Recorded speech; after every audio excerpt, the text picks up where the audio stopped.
warahmatullahi wabarakatuh. Nama saya Nazifah Kian Ramadhani, kelas 4C, nomor absen 26. Saya akan menceritakan hijrah Rasulullah ke kota Yatsrib. Apa itu hijrah? Hijrah itu perpindahan dari satu tempat ke tempat lainnya. Dalam hal ini, perpindahan orang-orang Mekah ke kota Yatsrib atau ke kota Madinah. Apa saja yang menyebabkan kaum muslimin Rasulullah hijrah ke kota Yatsrib? 1. Rencana pembunuhan Rasulullah oleh kaum kafir Quraisy. Yang kedua, banyaknya tekanan, siksaan kaum kafir Quraisy terhadap kaum muslimin. Ketiga, sudah banyaknya pengikut Nabi Muhammad yang dipeluk penduduk Yatsrib pada saat mereka melaksanakan ibadah haji. Yang keempat, adanya jaminan perlindungan terhadap Rasulullah dari penduduk Yatsrib, terbukti pada isi perjanjian Baidah Aqobah kedua. Kelima, karena permintaan dari penduduk Yatsrib. Bagaimana perjalanan Rasulullah ke kota Yatsrib? Yuk kita simak. Diawali pada tanggal 28 Safar tahun 622 Masehi. Diawali adanya rencana pembunuhan Rasulullah dari orang-orang kafir Quraisy. Maka pada malam harinya Allah mewahyukan kepada malaikat Jibril untuk segera hijrah ke kota Yatsrib. Pada malam harinya, pemuda-pemuda kaum kafir Quraisy mereka mengepung rumah Rasulullah. Kemudian Allah melindungi Rasulullah untuk melakukan perjalanan ke kota Yatsrib, yaitu dengan cara menidurkan pemuda-pemuda kaum kafir Quraisy yang mengepung rumah Rasulullah. Mereka tertidur lelap sehingga mereka tidak mengetahui kepergian rumah Rasulullah. Rasulullah menuju rumah Abu Bakar As-Siddiq. Sebelum berangkat, Rasulullah berpesan kepada Ali bin Abi Thalib untuk menggantikan beliau di tempat tidur beliau dengan menggunakan selimut yang biasa digunakan. Berangkatlah Rasulullah bersama Abu Bakar As-Siddiq untuk ke kota Yatsrib. Dalam perjalanan menuju kota Yatsrib, Rasulullah pindah di Gua Sur karena melindungi diri mereka dari kejaran kaum kafir Quraisy. Dan pada saat bersembunyi di Gua Sur, Allah melindungi Abu Bakar dan Rasulullah dari perantaraan sarang laba-laba dan sepasang burung merpati. Kemudian kaum kafir Quraisy menjadikan kekacau sehingga tidak lagi menyelidiki keadaan Rasulullah di Gua Sur. Rasulullah berada di Gua Sur selama 3 hari. Allah melindungi Rasulullah dan Abu Bakar selama di Gua Sur. Asma binti Abu Bakar membantu mengantarkan makanan kepada Rasulullah dan ayahnya. Pada saat 1 Rabiul Awal keluar dari Gua Sur.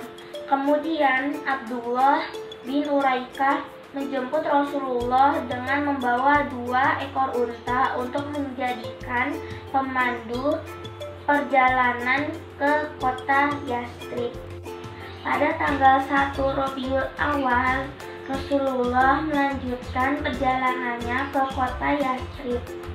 Beliau singgah di kota Kubah.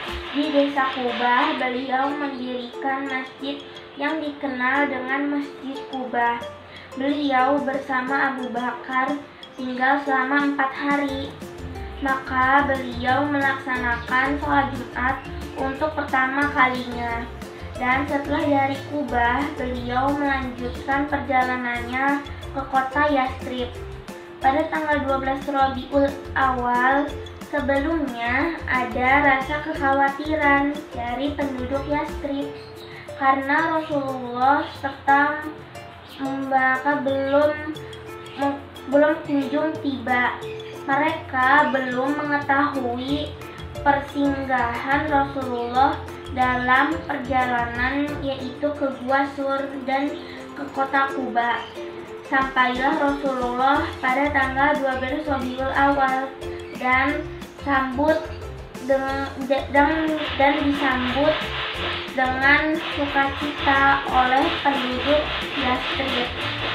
Penduduk Yathrib melanjutkan syair Tola al-Badru alaina yang berbunyi, Tola al-Badru alaina misadiyati wala wajaba sukru alaina mada almi hamida ajuhal mab'usu fiha kitabillah bilmuta jisalallahul madinah marhaban ya khairodo. Begitu gembiranya penduduk Yathrib menyambut kedatangan Rasulullah. Mereka berbondong-bondong menyambut Rasulullah. Bahkan mereka meminta supaya Rasulullah tinggal di tempat mereka. Akhirnya Rasulullah berkata, biarkan untaku yang memilih tempat bersinggahku. Akhirnya untanya Rasulullah berhenti di sebuah kebun. Rasul bertanya kepada penduduk Yathrib, punya siapakah kebun ini? Penduduk Yathrib menjawab bahwa kebun ini adalah milik dua anak yatim, yaitu yang bernama Sahl bin Amar dan Suhail bin Amar. Setelah itu Rasulullah mendirikan Masjid Nabawi di atas tanah milik dua anak yatim, Suhail dan Sahl bin Amar. Akhirnya kehidupan masyarakat Yathrib hidup dengan rukun dan damai, dengan persaudaraan antar para penduduk Aqsa dan kaum muhajir. Kaum Ansor adalah penduduk Yathrib menolong penduduk Mekah, dan kaum muhajirin penduduk Mekah hijrah ke Yathrib. Kemudian Rasulullah menggantikan nama kota Yathrib menjadi Madinah. Demikian adalah kisah Rasulullah ke Yathrib yang sangat mengharukan, menggembirakan, sehingga berkembanglah Islam dengan besar di Madinah sampai saat ini. Terima kasih Bu Syalka. Wassalamualaikum warahmatullahi wabarakatuh.